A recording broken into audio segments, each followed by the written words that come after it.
Welcome to the Ingleside Public Library Virtual Summer Reading Program. Today we're reading You've Got Dragons by Kathryn Cave.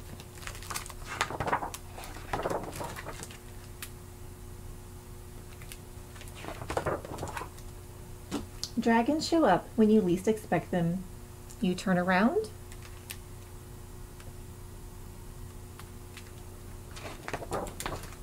and there they are.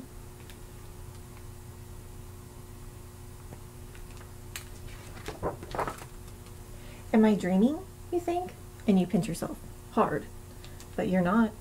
Your heart thuds and your knees wobble and your hands shake and your head whirls and you feel hot and cold and you can't breathe and your tummy hurts and you can't believe it's really happening to you. But it is. It really is. You've got dragons.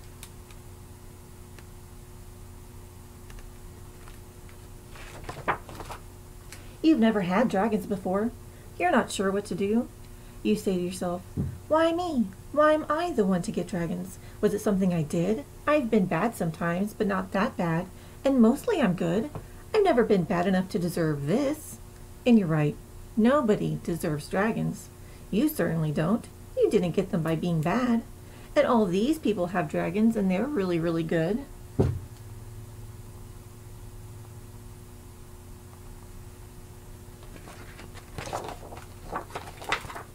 Dragons are scary. You try to pretend yours isn't there, but it is. Pretending a dragon isn't there is very hard work.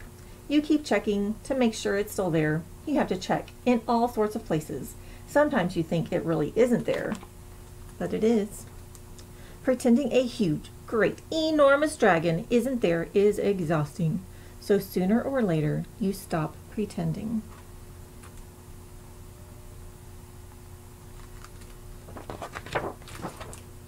Then you say, okay, it's there, but it isn't a dragon. It's a mouse.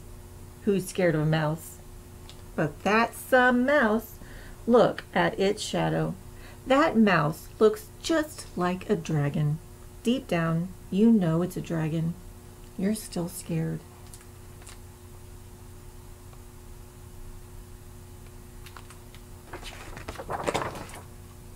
Now that you've got dragons, you can't get away from them. They pop up all the time. When you wake up, when you brush your teeth, when you go to school, when you eat lunch, when you walk home, when you play games, when you turn on the television, and when you go to bed, when you turn off the light, especially when you turn off the light. So sometimes you leave it on.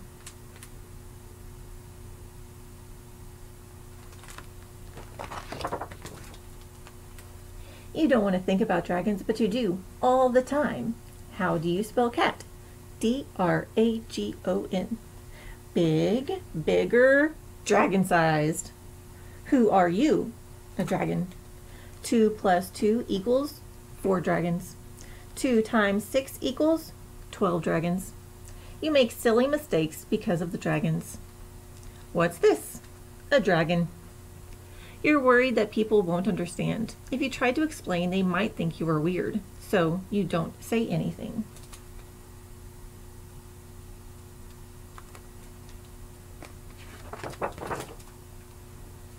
Dragons make everything complicated. Sometimes people try to talk to you about them when you don't want to talk. So, how's the old dragon today, Or sometimes when you do want to talk, they're too busy, or they don't want to listen, or they don't understand, or they want to do all the talking. Let me tell you about my dragon.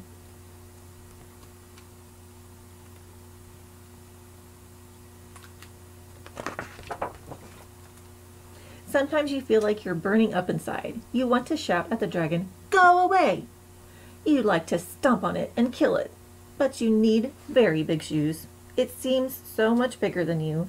Sometimes you get cold and shivery and you don't want to be alone. Can I have another hug? When you've got dragons, you need lots of hugs.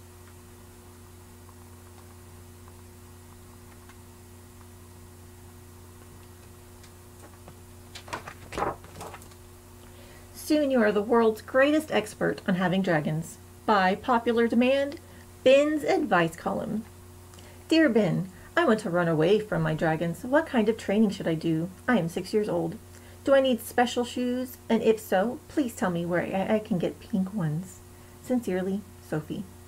Dear Sophie, special shoes and training won't help. Take it from me.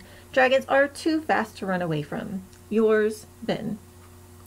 Dear Ben, I have been trying to hide from my dragons for 43 years, 8 months, and 4 days. Can you recommend a foolproof hiding place? Hopefully, Dad. Dear Dad, try under the stairs. It's more comfy than under the bed. I always wondered what you were doing there. Your loving son, Ben. P.S. Say hi to your dragon when they find you. They will. Dear Ben, I got dragons last month when we moved to our new house. Now my tummy hurts every morning. Is this normal? I also have purple spots on my tongue. What do you suggest I do? Anxiously, Dave. Dear Dave, in answer to your letter 1, yes. 2, stop chewing on your markers. It makes your teeth purple too. Your friend, Ben.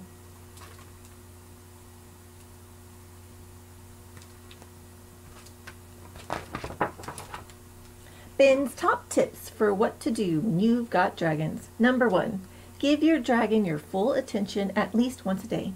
Dragons get bigger when they are ignored. Greetings, honorable dragon. Greetings, honorable Ben. 2, really get to know your dragon. Give it a name. What sort of dragon is it? Look at it hard, then draw a picture of it. This is Montgomery, my math test dragon. He is dark red with orange claws and small green spots on his chest. If you make your dragon laugh, it might get smaller. Try telling it jokes. And 4, talk with someone else about your dragon. And remember to get plenty of hugs. Ask for one right now. This is Montgomery eating my math teacher.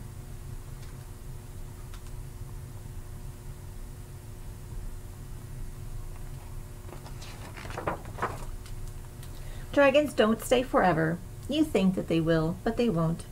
You ignore them and you run away from them and hide from them and you pretend they're not dragons and you shout at them and you don't want to turn out the light and you pay attention to them and you tell them jokes and you can't think of anything else, and then suddenly, something feels different.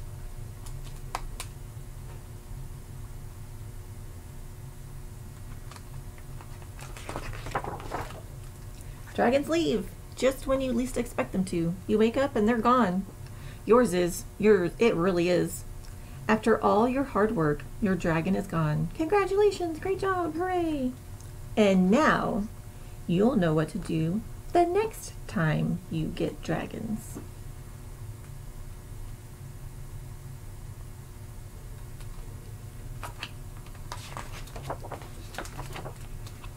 There's some ancient dragon wisdom at the end. On your way through the world, keep your eyes wide open. Dragons come in all shapes and sizes. They don't all look the same. They don't all look like dragons. They don't all mean us harm. Honor the dragons that you meet and learn from them. They are not as powerful as you think, and no dragon is more powerful than you.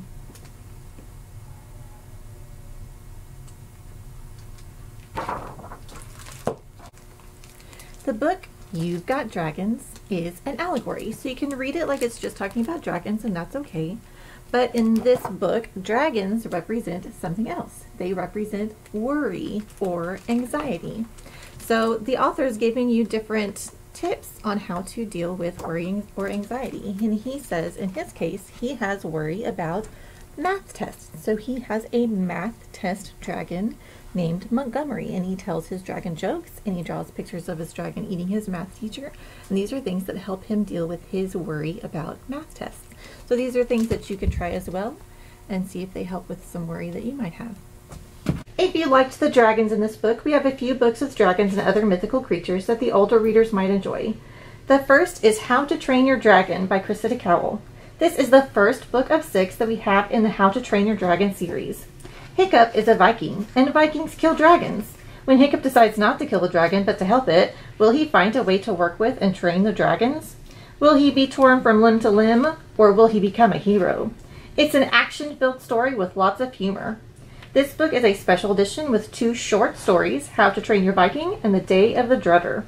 Remember, the book is always better than the movie. The Dragonette Prophecy by Tui Sutherland is the first book in the Wings of Fire series, 8 of which are available in the library. Clay is a young dragon living in a time of war between the dragon tribes. He and other young dragons were set aside to fulfill a prophecy, but not all of them want to be a part of it. When danger lurks, what will the young dragons choose? Freedom or fate?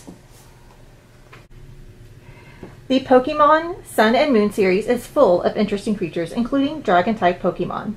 This is the first graphic novel in a series of 5 that we have available in the library. Sun and Moon team up to deliver a special Pokedex, but they're attacked by Team Skull and a mysterious Pokemon. There is a small guide in the book so you can see in what order to read the dialogue. To learn more about dragons, check out Dr. Ernest Drake's Dragonology, the complete book of dragons. This is a very interesting book with lots of interactive pieces. It is also delicate, so if you do check it out from the library, be prepared to read carefully. If you liked this story because it dealt with worry, then we have The Worry Website by Jacqueline Wilson. The students in Mr. Speed's class only need to log into the Worry website, share what is bothering them, and wait for advice. No problem is too big or too small. It's a warm-hearted collection of interconnected stories. Thank you for joining us today. I hope that you check out one of these books and join us on Thursday for our Dragon Egg craft. Until then, have a great day.